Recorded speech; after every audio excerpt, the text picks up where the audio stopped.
8월 4일 금요일 결국은 승리합니다란 제목으로 로마서 8장 31에서 39절의 말씀입니다. 사랑의 하나님 감사합니다. 우리를 지키시고 보호하시며 이 시간 하나님의 말씀을 묵상할 수 있게 하시니 감사합니다.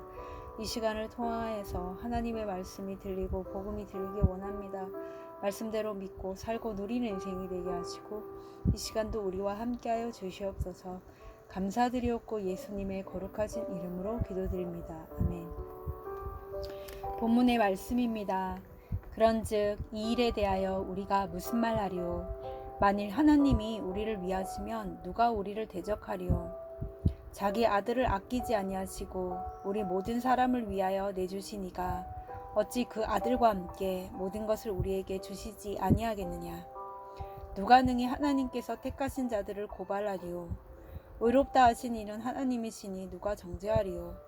죽으실 뿐 아니라 다시 살아나신 이는 그리스도 예수시니 그는 하나님 우편에 계신 자요 우리를 위하여 간구하시는 자시니라.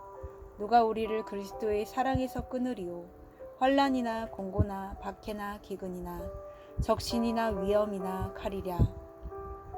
기록된 바 우리가 종일 주를 위하여 죽임을 당하게 되며 도살당할 양같이 여김을 받았나이다 함과 같으니라. 그러나 이 모든 일에 우리를 사랑하시는 이로 말미암아 우리가 넉넉히 이기느니라. 내가 확신하노니 사망이나 생명이나 천사들이나 권세자들이나 현재일이나 장래일이나 능력이나 높음이나 깊음이나 다른 어떤 피조물이라도 우리를 우리 주 그리스도 예수 안에 있는 하나님의 사랑에서 끊을 수 없으리라. 아멘. 도움말입니다. 환난은 근심과 재난을 통틀어 이르는 말입니다. 곤고는 형편이나 처지 따위가 딱하고 어려움을 말합니다. 기근은 가뭄, 전쟁, 곤충, 해 또는 다른 재난으로 음식이 부족한 현상을 말합니다.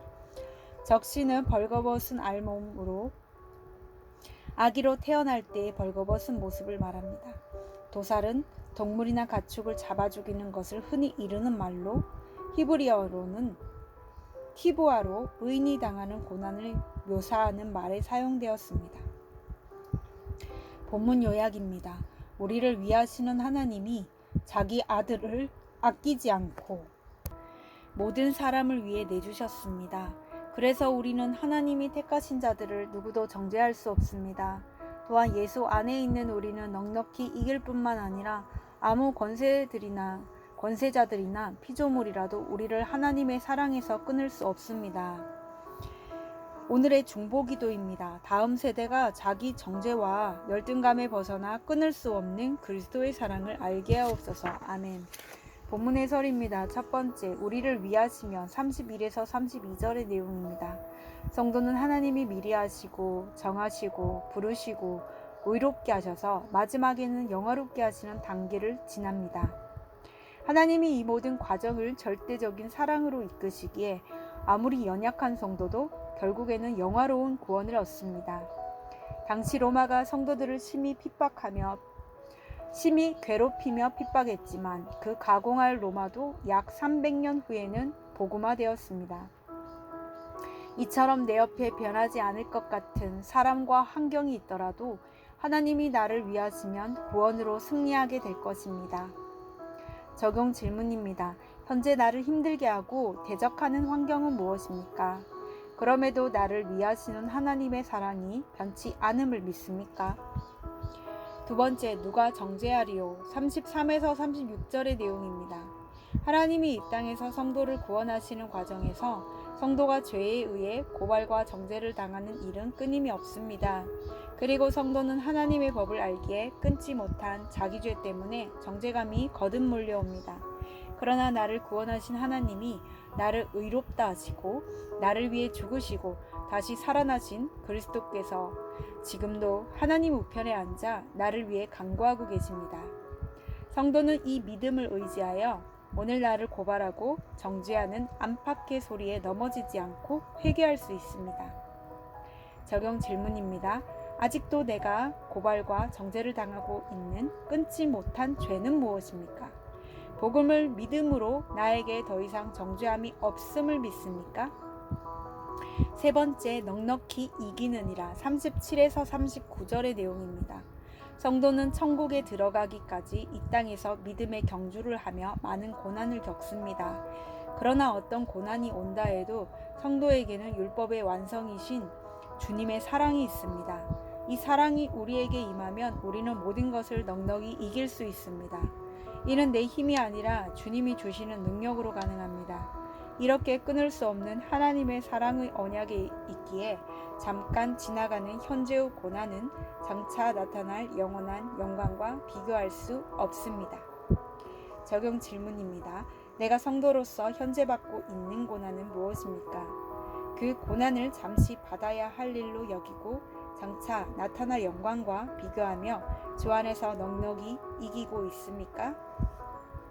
오늘 기도하기는 택함받은 자로서 저를 대적하는 어떤 환경에 있더라도 하나님이 저를 위하신다는 것을 믿고 다시 일어서게 하옵소서. 복음 안에서 더 이상 정죄함이 없다는 말씀처럼 스스로 정죄하지 않게 하옵소서. 어떤 고난이 온다 해도 주님의 사랑으로 말미암아 넉넉히 이기게 하옵소서. 아멘. 묵상 간증입니다. 나를 사랑하시는 이란 제목으로 양유리님의 말씀 적용글입니다. 저는 대학생이 되면서 부모님의 품을 떠나 자취를 시작했습니다. 처음에는 부모님의 간섭에도 해방되어 자유로웠습니다.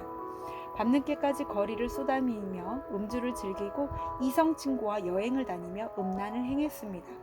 그리고 가족과 친척이 아무도 없는 곳에서 스스로를 지키고 챙겨야 한다는 생각에 억울하거나 부당한 일을 당해도 혼자 힘으로 해결하려고 했습니다. 또한 사람들 앞에서는 늘 행동거지를 조심하며 뒷말을 듣지 않으려 애썼고 뒷말이 들리면 해명하기에 바빴습니다. 그러던 중 저는 방황하는 저를 위해 기도하던 남동생의 권유로 교회에 나가게 되었습니다. 자기애가 가득하다 보니 말씀이 잘 들리지 않았지만 매주 말씀으로 삶을 나누고 들어주는 지체들 덕분에 공동체에 정착할 수 있었습니다. 처음에 저는 질문만 많이 하고 정작 제 이야기는 잘 나누지 않았습니다. 나누면 흠이 될까봐 두려워서 눈치만 살폈습니다. 그러나 시간이 지날수록 이 공동체가 안전하다는 생각에 마음을 조금씩 열게 되었습니다. 그렇게 공동체에 속해 말씀을 계속 듣던 중 제가 하나님이 아닌 사람의 눈치를 보고 있다는 것을 깨달았습니다. 하나님은 가족이나 친구, 심지어 교회 공동체 안에서 누군가 나를 오해하며 정죄할지라도 그것이 나를 그리스도의 사랑에서 끊지 못한다고 하십니다. 이전에는 문제가 생기면 사람들과의 관계를 끊고 스스로 해결하려 했습니다.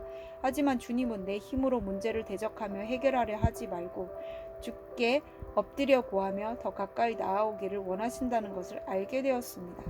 바울은 어떤 일도 우리를 그리스도 예수 안에 있는 하나님의 사랑에서 끊을 수 없으리라고 합니다. 이제는 이 말씀을 붙잡고 나를 사랑하시는 이를 의지하며 살아가겠습니다. 이분에 적용하기는 혼자 길을 걷거나 밤에 잠이 오지 않아 무서울 때 그날의 큐티노트 방송 설교를 들으며 기도하겠습니다. 청년부 소그룹 모임에서 나누기 부끄럽고 판단받을까봐 두려울 때 그 마음까지 솔직히 나누겠습니다. 입니다.